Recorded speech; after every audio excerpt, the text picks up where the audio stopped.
Hello everybody. Today we are going to be reading the story Horton Hears a Who by Dr. Seuss. Before we start reading, we should take a look at the cover to try to see what we think the story is going to be about. As a good reader, I noticed that there is a big picture or drawing of an elephant on the front cover. So I can already infer that this story is probably going to be about an elephant. As a good reader, I should also flip to the back of the book to see if I can learn anything more before I start reading. I see the elephant again, but I also see a small person who appears to be on a little flower. I can infer that the story is once again going to be about this elephant, but maybe it is also going to be about this smaller person. As we read Horton Hears a Who today, I want you to think about all of the different characters that we are going to read about and all the different character traits that each character has. There are going to be some good characters and some bad characters. I also want you to think about how each character changes from the beginning of the story to the end. Are there friends in this story? What makes a good friend and what does not make a good friend? So let's begin reading Horton Hears a Who. On the 15th of May in the jungle of Newell, in the heat of the day in the cool of the pool, he was splashing, enjoying the jungle's great joys, when Horton the elephant heard a small noise. So Horton stopped splashing. He looked toward the sound. That's funny, thought Horton. There's no one around. Then he heard it again, just a very faint yelp, as if some tiny person were calling for help. I'll help you, said Horton, but who are you? Where? He looked and he looked. He could see nothing there, but a small speck of dust blowing past through the air. I say, murmured Horton, I've never heard tell of a small speck of dust that is able to yell. So you know what I think? Why, I think that there must be someone on top of that small speck of dust. Some sort of a creature of very small size, too small to be seen by an elephant's eyes. Some poor little person who's shaking with fear that he'll blow in the pool he has no way to steer. I'll just have to save him because after all, a person's a person, no matter how small. So gently and using the greatest of care, the elephant stretched his great trunk through the air, and he lifted the dust speck and carried it over and placed it down safe on a very soft clover. Humph! Humphed a voice. 'Twas a sour kangaroo, and the young kangaroo in her pouch said humph too. Why, that speck is as small as the head of a pin. A person on that? Why, there never has been. Believe me, said Horton, I tell you sincerely, my ears are quite keen and I heard him quite clearly. I know there's a person down there, and what's more, quite likely there's 2, even 3, even 4. Quite likely a family for all that we know, a family with children just starting to grow. So please, Horton said, as a favor to me, try not to disturb them. Just please let them be. I think you're a fool, laughed the sour kangaroo, and the young kangaroo in her pouch said, Me too. You're the biggest blamed fool in the jungle of Newell. And the kangaroos plunged in the cool of the pool. What terrible splashing, the elephant frowned. I can't let my very small persons get drowned. I've got to protect them. I'm bigger than they. So he plucked up the clover and hustled away. Through the high jungle treetops, the news quickly spread. He talks to a dust speck. He's out of his head. Just look at him walk with the speck on that flower. And Horton walked worrying almost an hour. Should I put this speck down? Horton thought with alarm. If I do, these small persons may come to great harm. I can't put it down, and I won't after all. A person's a person, no matter how small. Then Horton stopped walking. The speck voice was talking. The voice was so faint he could just barely hear it. Speak up, please, said Horton. He put his ear near it. My friend, came the voice, you're a very fine friend. You've helped us all folks on this dust speck no end. You saved all our houses, our ceilings and floors. You've saved all our churches and grocery stores. You mean, Horton gasped, you have buildings there too? Oh yes, piped the voice, we most certainly do. I know, called the voice, I'm too small to be seen, but I'm mayor of a town that is friendly and clean. Our buildings to you would seem terribly small, but to us who aren't big, they are wonderfully tall. My town is called Whoville, for I am a Who, and we Whos are all thankful and grateful to you. And Horton called back to the mayor of the town, you're safe now, don't worry, I won't let you down. But just as he spoke to the mayor of the speck, 3 big jungle monkeys climbed up Horton's neck. The Wickersham brothers came shouting, What rot! This elephant's talking to Whos who are not. There aren't any Whos, and they don't have a mayor, and we are going to stop all this nonsense, so there. They snatched Horton's clover, they carried it off to a black-bottomed eagle named Vladikov. A mighty strong eagle of very swift wing, and they said, Will you kindly get rid of this thing?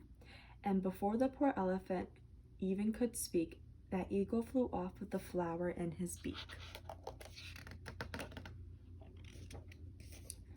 All that late afternoon and far into the night, that black-bottomed bird flapped his wings in fast flight, while Horton chased after with groans over stones that tattered his toenails and battered his bones, and begged, Please don't harm all my little folks, who have as much right to live as us bigger folks do. But far, far beyond him the eagle kept flapping, and over his shoulder called back, Quit your yapping. I'll fly the night through, I'm a bird, I don't mind it, and I'll hide this tomorrow where you'll never find it. Okay, so far in the story, we've met a couple of different characters. We've met Horton, we've met the Whos, we've met the kangaroo and the little kangaroo, we've met the bird, and we met the 3 jungle monkeys. Out of all these characters, we can infer as a reader that Horton is being a good friend to the Whos. However, we've also met some characters such as the bird, the monkeys, and the kangaroos who are not as nice as Horton. So, as we are in the middle of the story, and the Whos have gotten away from Horton, what do you think is going to happen next? Do you think Horton is going to be able to get the Whos back and save them? Or do you think that they are lost for good? Keep in mind that throughout the rest of the story, more towards the end, there are going to be some characters who change. Their character traits will change. So just keep that in mind as we keep reading. And at 6:56 the next morning he did it. It sure was a terrible place that he hid it. He let that small clover drop somewhere inside of a great patch of clovers 100 miles wide. Fine that, sneered the bird, but I think you will fail. And he left with a flip of his black-bottomed tail. I'll find it, cried Horton. I'll find it or bust. I shall find my friends on my small speck of dust. And clover by clover by clover with care, he picked up and searched them and called, Are you there? But by clover by clover he found that the one that he sought for was just not around. And by noon poor old Horton was more dead than alive. He had picked, searched, and piled up 9,005. Then on through the afternoon, hour after hour, till he found them at last on the 3 millionth flower. My friends, cried the elephant, tell me, do tell, are you safe, are you sound, are you whole, are you well? From down on the speck came the voice of the mayor. We really had trouble, much more than our share. When that black-bottomed birdie let go and we dropped, we landed so hard that our clocks have all stopped. Our teapots are broken, our rocking chair smashed, and our bicycle tires all blew up when we crashed. So Horton, please, pleaded the voice of the mayor's, will you stick by us who's while we're making repairs? Of course, Horton answered, of course I will stick. I'll stick by you small folks through thin and through thick. Humph, humped a voice. For almost 2 days you've run wild and insisted on chatting with persons who've never existed. Such carryings on in our peaceable jungle. We've had quite enough of your bewilling bungle. And I'm here to state, snapped the big kangaroo, that your silly nonsensical game is all through. And the young kangaroo in her pouch said, me too. With the help of the Wickersham brothers and dozens of Wickersham uncles and Wickersham cousins and Wickersham in-laws, whose help I've engaged, you're going to be roped and you're going to be caged. And as for your dust speck, ha, that we shall boil in a hot steaming kettle of bezel nut oil. Boil it, gasped Horton. Oh, that you can't do. It's full of persons, they'll prove it to you. Mr. Mayor, Horton called. Mr. Mayor, you've got to prove now that you really are there. So call a big meeting, get everyone out. Make every who holler, make every who shout, make every who scream. If you don't, every who is going to end up in bezel nut stew.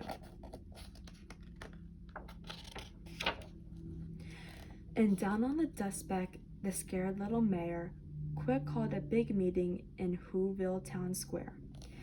And his people cried loudly, they cried out in fear, we are here, we are here, we are here, we are here. The elephant smiled. That was clear as a bell. You kangaroo surely heard that very well.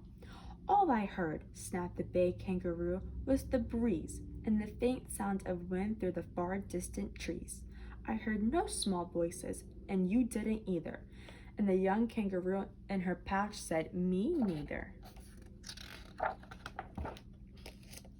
Grab him, they shouted, and caged the big dope. Lasso his stomach with 10 miles of rope.